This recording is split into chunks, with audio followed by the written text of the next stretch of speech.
In today's video, I'm going to be showing you how to fix Uber Eats app promo not applied.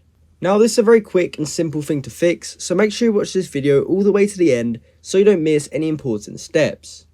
Now the first thing you want to do if you've already got the Uber Eats app open is to simply just close the app, delete it and reinstall it.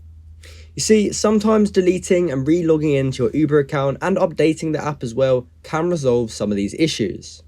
So this is definitely the first thing you want to try, as this will most likely fix any issues you may be having with your account. If that still doesn't work, what I'd recommend you do is click account in the bottom right corner.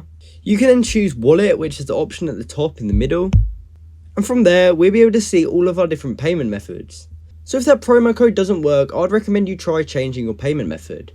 So you can try using a different card, or you can link your PayPal or something like that.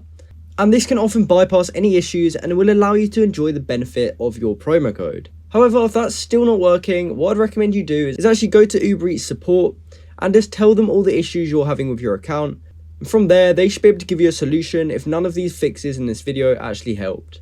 So that's how you can fix Uber Eats app promo not applied. I hope this video did help you out, and if it did, please comment down below to say it helped you out, and like and subscribe for more content like this. Thanks for watching.